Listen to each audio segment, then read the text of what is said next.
here I am.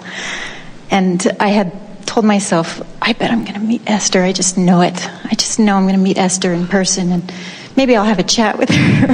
And I started picturing how, and I pictured this meeting in the elevator.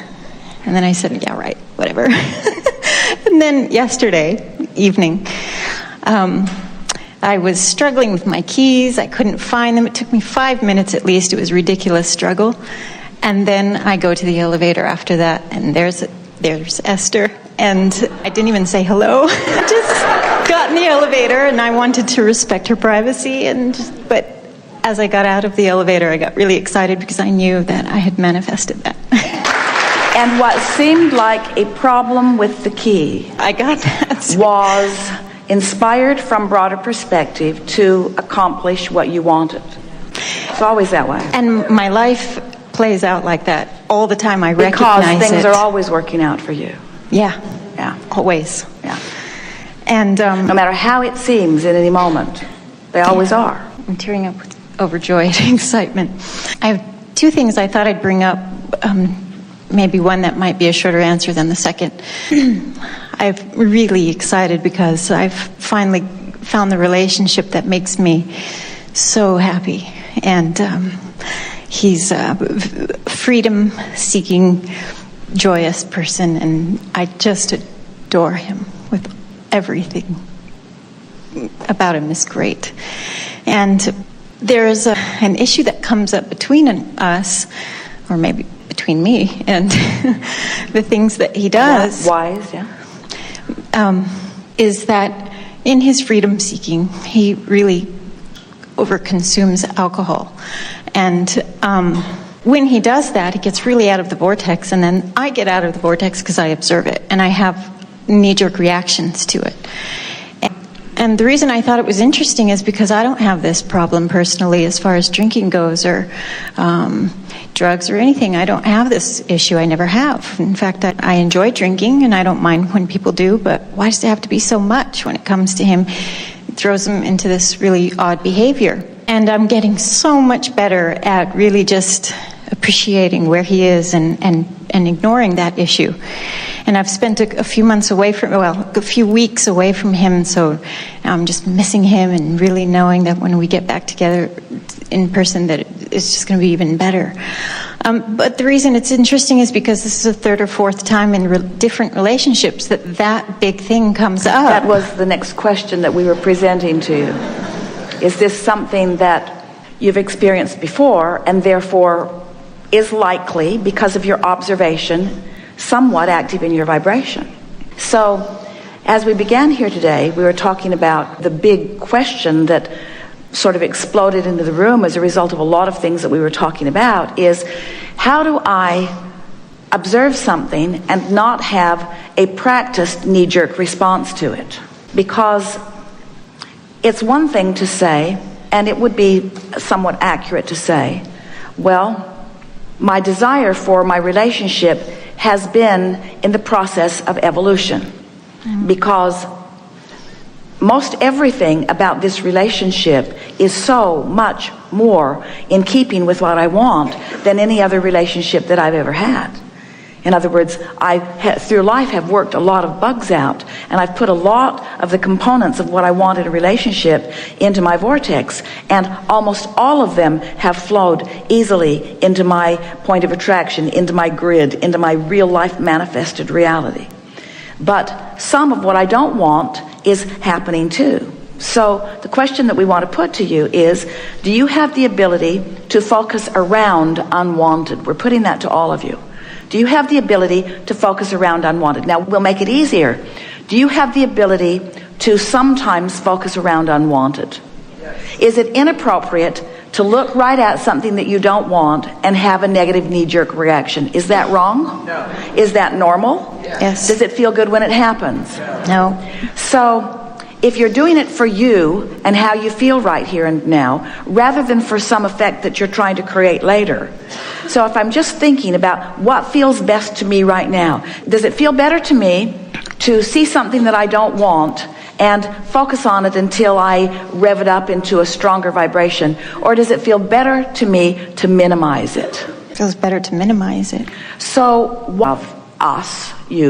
why would you ever do otherwise? Why would you do other than minimize it? It's a really good question. We're going to get to the bottom of something. There is no bottom, but we're going to get closer to the bottom. We're going to stir it up till you understand it.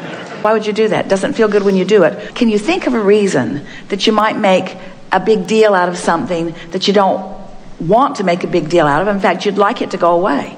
Why would you amplify something that you don't want to get bigger? Because it doesn't make sense when you think about it in terms of law of attraction. Right. It doesn't make sense when you think of it in terms of what's in your vortex and what you want to flow into your point of attraction or into your grid or into your real life manifestation. Doesn't make sense. But what is the reason that so many people look at unwanted behavior and feel a need to point it out? What do you think it is? It's because most people are operating from a flawed premise that says, if I push hard enough against this thing I do not want, that I will eventually push it out of my experience, that I will obliterate it.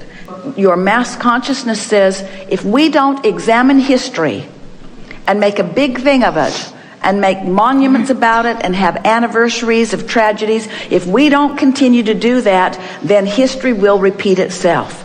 And we say, are you kidding? Actually, Esther says that. Isn't that why?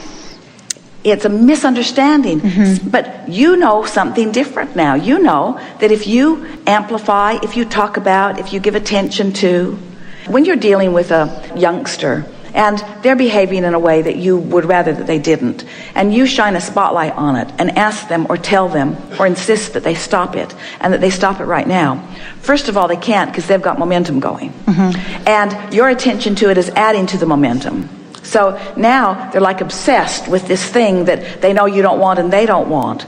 But there's another factor that is at the heart or the root of their behavior, and that is they are very much freedom seekers. Mm-hmm. And it doesn't matter how logical your request for someone to behave differently is, their quest for freedom trumps it every time. Mm. Their quest to do what they want to do. And they've got reasons. In the beginning of every drinking experience, it just feels better initially. So there is a positive reason of wanting to find relief that is in there somewhere. But when you're dealing with an adult and you are softly or in a very overt way wanting to guide them to a different behavior, you are also activating that quest for freedom that sort of trumps everything.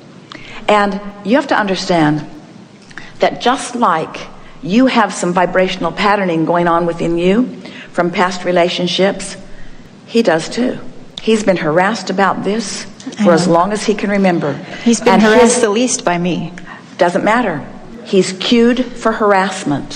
He's cued for harassment because that's what he expects. Mm-hmm. Because that's the way society has trained him in their response to his behavior, you see. So it's pretty interesting, isn't it? So here you are, having this relationship with vibrational expectations that neither one of you want to have active, that both of you have active, that are playing out into manifestation that is the only thing that is keeping this relationship from feeling really good. Mm-hmm. Now we have some questions for you. Okay. Really important, really good questions. Do you think that you want to figure this out so that you can evoke different behavior from this person? Probably. I was going to try to deny that, but then we have nothing for you. Because if you need another's behavior to change in order to soothe the way you feel, you're barking up the wrong tree. You just can't get there from there. Because the two of you came together on a vibrational premise that you don't like that, and that he would come doing it, and that he wouldn't like you not liking it. In other words, that is a vibrational basis of your relationship that has to evolve to another place before things can be different. That's the best we've ever said that. Did you get it? In other words, you're both getting what you have pre-paved, and it can't be any other way, and it's not the fault or the blame of either of you. It's a manifestation that's coming in response to the cooperative co-creation that the two of you have going. You are equal partners in this, you see. Mm-hmm. Equal partners in a whole lot of other magnificent things, too. equal partners in so much that is good that it's not going to be difficult for you to work the bugs out of this. But you've got to approach it differently than you have been approaching it, or nothing's going to change, you see. What I've done to approach it differently since I've been listening to your teachings is, well, I've tried ignoring the issue, and I write positive aspects about... But wait, you can't ignore something that's active in your vibration. Law of attraction will not allow that. It's like saying, I'm going to be stronger than anybody that has ever walked the face of this earth, and I'm going to have an active vibration going on within me, active enough that I attracted someone else that has a cooperative activated vibration in them, but we're not going to behave the way law of attraction demands that we do. We're going to use the strength of our action to experience something different. And we say, no, you're not. You got to approach this vibrationally. You can't approach it through action. You got to approach it vibrationally. So we're going to ask you a question, a really good and really important question. Okay. Do you want to get to the solution in this in order to change the behavior of this person? I don't want that. I don't really... Same question, but different answer. Right. You don't want that. So what is the reason? What is the reason for this conversation? What is it that you do want? What is it that you want? Oh, I love the conversations that we have when he's sober. Yeah, okay. What is it that you want? What is it that I want? Because that's the same answer that you gave us before. You want him to be different than he is, so that you can have a different response to it. But what is it that you really want? I want to not care about this. Why? What is it that you really want? You want alignment, and you don't want somebody messing it up. Right. That's true. You want someone to behave perfectly. We have nothing for you then. So what is it that you really want? I want to ignore it. No. I want to offer a vibration that doesn't attract something that I have to ignore. I want an active vibration that only causes me to see the components that are a vibrational match to all of the things that I really want. I want to zig and zag with this person in a way that what is a vibrational match to what I want is what is shown to me. I want to be a vibrational match to what I want. I want to be a vibrational match to what I want, and I want to leave everybody else out of the equation, because if I'm a vibrational match to what I want, law of attraction and universal forces will not bring me together in a moment that someone else is displaying something that I don't want. Now, when you think of it in terms of somebody out there recklessly doing something in traffic, actually looking for a place to have an accident. You ever seen anyone that felt like that? Oh, there's an accident, looking for a place. So when you think in terms of that, it's easy for you to think, well, there's a bunch of strangers out there. Some of them are really good drivers. Some of them are crazy. And I'm just going to pre-pave. I'm going to put myself in a vibrational place of appreciation about myself and about my vehicle and about the roads. And it's easy to imagine flowing through traffic without any incidents, isn't it? Mm-hmm. But it's not so easy to imagine flowing through life experiences with the person that you're living with, or with the person that you're loving, or with the person that you're spending a lot of time with, children or parents or spouses or mates or partners or employers or employees. It's not as easy to imagine that free flow, but it is the same.